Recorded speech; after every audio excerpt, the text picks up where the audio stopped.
fully. They but hope some dates will fall, except it's the wrong season. We look at this place with too critical an eye. There's hope as well as danger here. The spice could make us rich. With a fat treasury, we can make this world into whatever we wish. And she laughed silently at herself. Who am I trying to convince? The laugh broke through her restraints, emerging brittle, without humor. But you can't buy security. Yui turned away to hide his face from her. If only it were possible to hate these people instead of love them.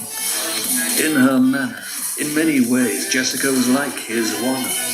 Yet that thought carried its own rigors, hardening him to his purpose. The ways of the Harkonnen cruelty were devious. Wanna might not be dead. He had to be certain. Do not worry for us, Wellington. The problem's ours, not yours. She thinks I worry for her. He blinked back tears. And I do, of course. But I must stand before that black baron with his deed accomplished and take my one chance to strike him where he is weakest, in his gloating moment. He sighed. Would it disturb Paul if I looked in on him? Not at all. I gave him a sedative. He's taking the change well. Except for getting a bit overtired. He's excited. But what 15-year-old wouldn't be under these circumstances? He's in here. He crossed to the door, opened it. Jessica followed, peered into a shadowy room. Paul lay on a narrow cot, one arm beneath a light cover, the other thrown back over his head. Slatted blinds at a window beside the bed wove a loom of shadows across face and blanket. Jessica stared at her son, seeing the oval shape of face so like her own. But the hair was the Duke's, coal-colored and tousled. Long lashes concealed the lime-toned eyes. Jessica smiled, feeling her fears retreat. She was suddenly caught by the idea of genetic traces in her son's features, her lines in eyes and facial outlines. The sharp touches of the father peering through that outline like maturity emerging from childhood. She thought of the boy's features as an exquisite distillation out of random patterns, endless hues of happenstance meeting at this nexus. The thought made her want to kneel beside the bed and take her son in her arms, but she was inhibited by Yui's presence. She stepped back, closed the door softly. Yui had returned to the window, unable to bear watching the way Jessica stared at her son. Why did Wanna never give me children? He asked himself. I know as a doctor there was no physical reason against it. Was there some Bene Gesserit reason? Was she perhaps instructed to serve a different purpose? What could it have been? To show love? Certainly. For the first time, he was caught up in the thought that he might be part of a pattern more inrooted and complicated than his mind could grasp. Jessica stopped beside him. What delicious abandon in the sleep of a child. If only adults could relax like that. Yes. She glanced at him, catching the odd tone, but her mind was still on Paul, thinking of the new rigors in his training here, thinking of the differences in his life now, so very different from the life they once had planned for him. We do indeed lose something. She glanced out to the right at a slope humped with a wind-troubled grey-green of bushes, dusty leaves and dry claw branches. The too dark sky hung over the slope like a blot, and the milky light of the Arakeen sun gave the scene a silver cast light, like the chrysolite concealed in her bodice. The sky is so dark. That's partly the lack of moisture. Water. Everywhere you turn here, you're involved with the lack of water. It's the precious mystery of Arrakis. Why is there so little of it? There's volcanic rock here. There are a dozen power sources I could name. There's polar ice. They say you can't drill in the desert. Storms and sand tides destroy equipment faster than it can be installed if the worms don't get you first. They've never found water traces there anyway. In this mystery, Wellington. The real mystery is the wells that have been drilled up here in the sinks and basins. Have you read about those? First a trickle, then nothing. But Wellington, that's the mystery. The water was there. It dries up and never again is there water. Yet another hole nearby produces the same result, a trickle that stops. Has no one ever been curious about this? It is curious. You suspect some living agents in it. Wouldn't that have shown in core samples? What would have shown? Alien plant matter? Or animal? Who could recognize it? The water is stopped. Something plugs it. That's my suspicion. Perhaps the reason's known. The Harkonnens sealed off many sources of information about artifacts. Perhaps there was reason to suppress this. What reason? And then there's the atmospheric moisture. Little enough of it, certainly, but there's some. It's the major source of water here, caught in wind traps and precipitators. Where does that come from? The polar caps? Cold air takes up little moisture, Wellington. There are things here behind the Harkonnen veil that bear close investigation. Not all of those things are directly involved with the spice. We are indeed behind the Harkonnen veil. Perhaps we... He broke off, noting the sudden, intense way she was looking at him. Is something wrong? The way you say Harkonnen, even my Duke's voice doesn't carry that weight of venom when he uses the hated name. I didn't know you had personal reasons to hate them, Wellington. Great mother, he thought. I've aroused her suspicions. Now I must use every trick my Wana taught me. There's only one solution. Tell the truth as far as I can. You didn't know that my wife, my Wana, they... He shrugged, unable to speak past a sudden constriction in his throat. The words would not come out. He felt panic, closed his eyes tightly, experiencing the agony in his chest and little else, until a hand touched his arm gently. Forgive me. I did not mean to open an old wound. And she thought, those animals. His wife was Bene Gesserit. The signs are all over him. And it's obvious the Harkonnens killed her. Here's another poor victim bound to the Atreides by a Cheran line. I'm sorry. I am unable to talk about it. He opened his eyes, giving himself up to the internal awareness of grief. That, at least, was true. Jessica studied him, seeing the up-angled cheeks, the dark sequins of almond eyes, the butter complexion, and stringy mustache hanging like a curved frame around purpled lips and narrow chin. The creases of his cheeks and forehead, she saw, were as much lines of sorrow as of age. A deep affection for him came over her. Wellington, I'm sorry we brought you into this dangerous place. I came willingly. And that, too, was true. But this whole planet, the Harkonnen trap, you must know that. It will take more than a trap to catch the Duke later. And that, too, was true. Perhaps I should be more confident of him. He is a brilliant tactician. We've been uprooted. That's why we're uneasy. And how easy it is to kill the uprooted plant, especially when you put it down in hostile soil. Are we certain the soil's hostile? There were water riots when it was learned how many people the Duke was adding to the population. They stopped only when the people learned we were installing new wind traps and condensers to take care of the load.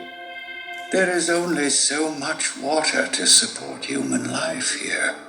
The people know if more come to drink a limited amount of water, the price goes up, and the very poor die. But the Duke has solved this. It doesn't follow that the riots mean permanent hostility toward him. And guards everywhere, and shields. You see the blurring of them everywhere you look. We did not live this way on Caladan. Give this planet a chance. But Jessica continued to stare hard-eyed out the window. I can smell death in this place. Howard sent advance agents in here by the battalion. Those guards outside are his men. The cargo handlers are his men. There have been unexplained withdrawals of large sums from the treasury. The amounts mean only one thing: bribes in high places. But you fear how it goes, death and deceit are. You malign me. Malign? I praise him. Death and deceit are our only hopes now. I just do not fool myself about Thufir's methods. You should keep busy. Give yourself no time for such morbid. Busy? What is it that takes most of my time, Wellington? I am the Duke's secretary. So busy that each day I learn new things to fear. Things even he doesn't suspect I know. Sometimes I wonder how much my Bene Gesserit business training figured in his choice of me. What do you mean? He found himself caught by the cynical tone, the bitterness that he had never seen her expose. Don't you think, Wellington, that a secretary bound to one by love is so much safer? That is not a worthy cause. The rebuke came naturally to his lips. There was no doubt how the Duke felt about his concubine. One had only to watch him as he followed her with his eyes.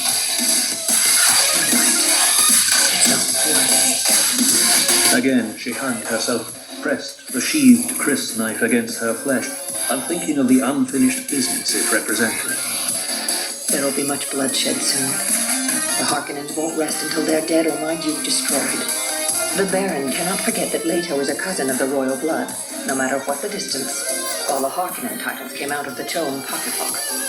But the poison in him, deep in his mind, is the knowledge that an Atreides had a Harkonnen banished for cowardice after the Battle of Karn. The old feud. And for a moment he felt an acid touch of hate. The old feud had trapped him in its web, killed his Wanna, or, worse, left her for Harkonnen tortures until her husband did their bidding. The old feud had trapped him, and these people were part of that poisonous thing. The irony was that such deadliness should come to flower here on Arrakis, the one source in the universe of melange, the prolonger of life, the giver of health.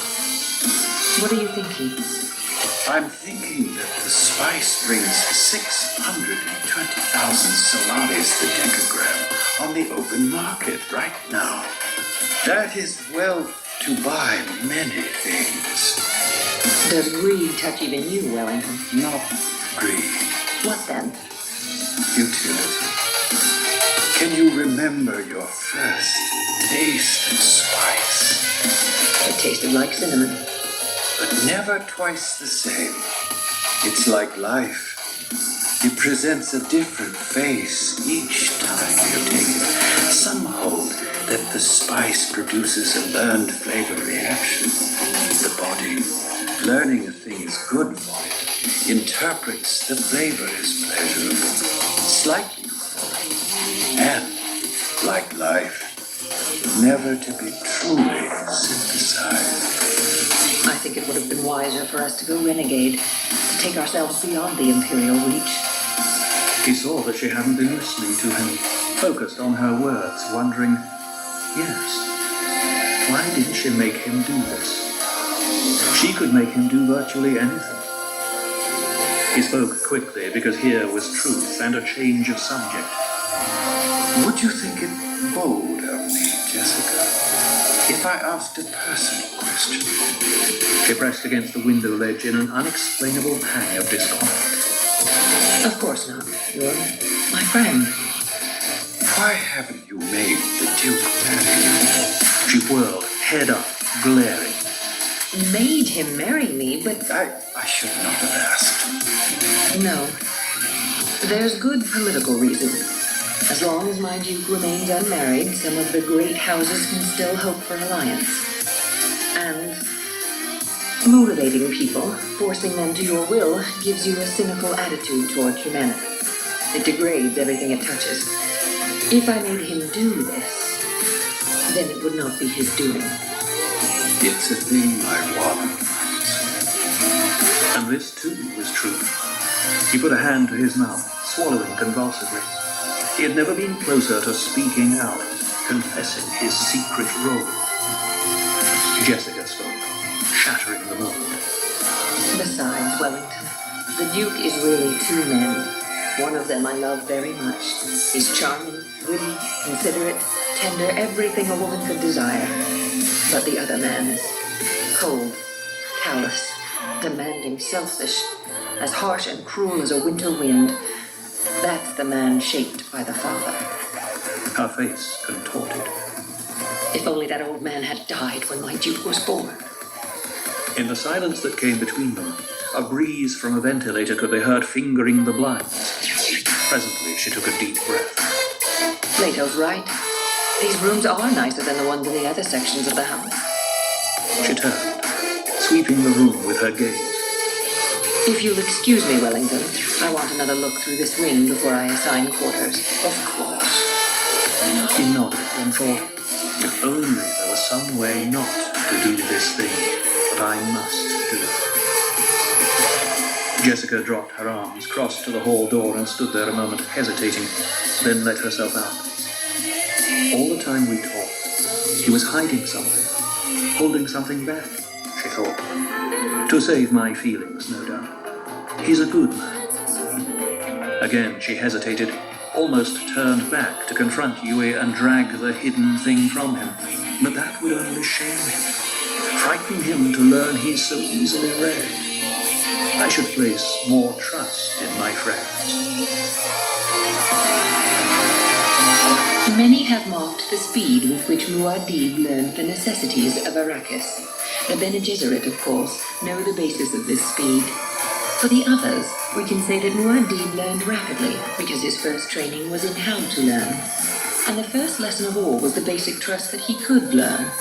It is shocking to find how many people do not believe they can learn, and how many more believe learning to be difficult. Muad'Dib knew that every experience carries its lesson.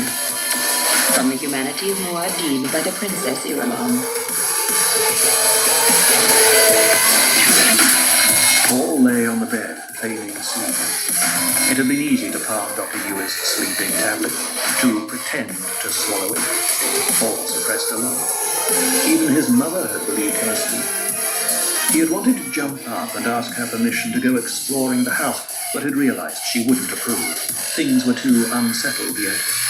No, this way was best.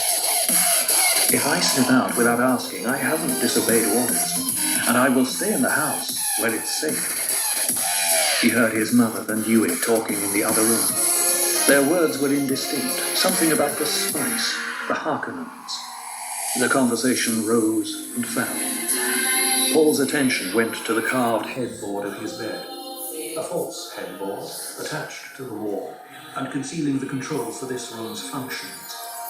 A leaping fish had been shaped on the wood with thick brown waves beneath it. He knew if he pushed the fish's one visible eye, that would turn on the room's suspensor lamps. One of the waves, when twisted, controlled ventilation. Another changed the temperature. Quietly, Paul sat up in bed. A tall bookcase stood against the wall to his left. It could be swung aside to reveal a closet with drawers along one side. The handle on the door into the hall was patterned on an ornithopter thrust bar. It was as though the room had been designed to entice him. The room and his family. He thought of the film book Yui had shown him. Arrakis, His Imperial Majesty's Desert Botanical Testing Station. It was an old film book from before discovery of the spice. Names flitted through Paul's mind, each with its picture imprinted by the book's mnemonic pulse. Saguaro, Bush, Date Palm, Sand Verbenas, Evening Primrose, Barrel Cactus, Incense Bush, Smoke Tree, Creosote Bush, Kickbox, Desert Hawk, Kangaroo Mouse. Names and pictures. Names and pictures from man's tyrannic past, and many to be found now nowhere else in the universe except here on Arrakis. So many new things to learn about. The spice and the sandworm. A door closed in the other room. Paul heard his mother's footsteps retreating down the hall. Dr. Yui, he knew, would find something to read and remain in the other room.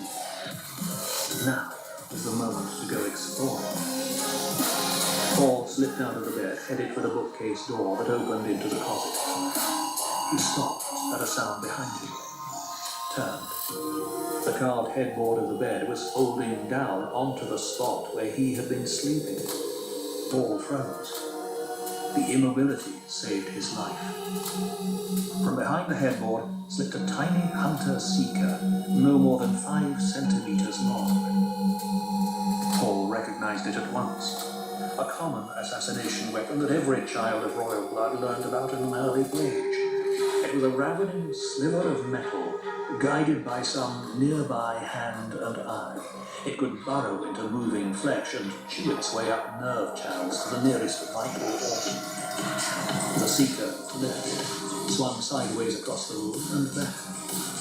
Through Paul's mind flashed the related knowledge, the hunter-seeker limitations. Its compressed suspensor field distorted the room to reflect its target. The operator would be relying on motion, anything that moves. A shield could slow a hunter, give time to destroy it. But Paul had put aside his shield on the bed. Lasguns would knock them down, but lasguns were expensive and notoriously cranky of maintenance, and there was always the peril of explosive pyrotechnics if the laser beam intersected a hot shield. The Atreides relied on their body shields and their wits. Now, Paul held himself in near catatonic immobility, knowing he had only his wits to meet this threat. The hunter-seeker lifted another half-meter. It rippled through the slatted light from the window blinds, back and forth, quartering the room. I must try to grab it, he thought. The suspensor field will make it slippery on the bottom. I must grip tightly. The thing dropped a half-meter, quartered to the left, circled back around the bed. A faint humming could be heard from it. Who's operating that thing? Paul wondered. It has to be someone new. I could shout for you, but it would take him the instant the door opened. The hall door behind Paul creaked. A rap sounded there. The door opened. The hunter-seeker arrowed past his head toward the motion. Paul's right hand shot out and down, gripping the deadly thing. It hummed and twisted in his hand, but his muscles were locked on it in desperation. With a violent turn and thrust, he slammed the thing's nose against the metal doorplate. He felt the crunch of it as the nose eye smashed and the seeker went dead in his hand. Still, he held it. To be certain. Paul's eyes came up, met the open stare of total blue from the shut-out maze. Your father has sent for you. There are men in the hall to escort you. Paul nodded, his eyes and awareness focusing on this odd woman in a sack-like dress of bondsman brown. She was looking now at the thing clutched in his hand. I've heard of such like. It would have killed me, not so? Paul had to swallow before he could speak. I was its target. But it was coming for me. Because you were moving. And he wondered, who is this creature? Then you saved my life. I saved both our lives. Seems like you could have let it have me and made your own escape. Who are you? The shut-out mates. Housekeeper. How did you know where to find me? Your mother told me. I met her at the stairs to the weirding room down the hall. She pointed to her right. Your father's men are still waiting. Those will be Howard's men, he thought. We must find the operator of this thing. Go to my father's men. Tell them I've caught a hunter-seeker in the house and they're to spread out and find the operator. Tell them to seal off the house and its grounds immediately. They'll know how to go about it. The operator's sure to be a stranger among us. And he wondered, could it be this creature? But he knew it wasn't. The seeker had been under control when she entered. Before I do your bidding, manling, I must cleanse the way between us. You've put a water burden on me that I'm not sure I care to support. But we Fremen pay our debts, be they black debts or white debts. And it's known to us that you've a traitor in your midst. Who it is, we cannot say, but we're certain sure of it. Mayhap there's the hand guided that flesh cutter. Paul absorbed this in silence. A traitor. Before he could speak, the odd woman whirled away and ran back toward the entry.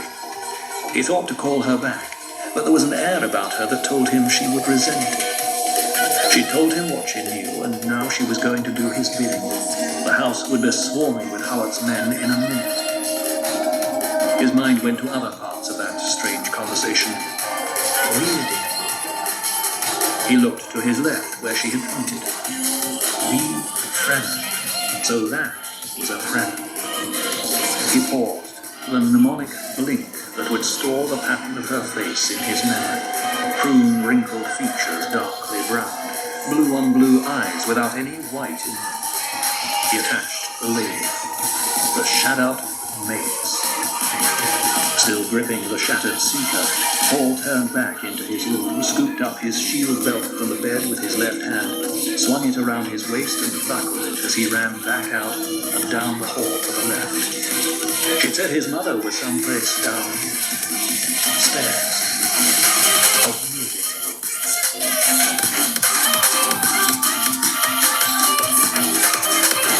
What had the Lady Jessica to sustain her in her time of trial? Think you carefully on this Bene Gesserit proverb, and perhaps you will see. Any road followed precisely to its end leads precisely nowhere. Climb the mountain just a little bit to test that it's a mountain. From the top of the mountain, you cannot see the mountain. From Muad'Dib, Family Commentaries by the Princess Irulan. At the end of the south wing, Jessica found a metal stair spiraling up to an oval door. She glanced back down the hall, again up at the door. Oval, she wondered. What an odd shape for a door in a house.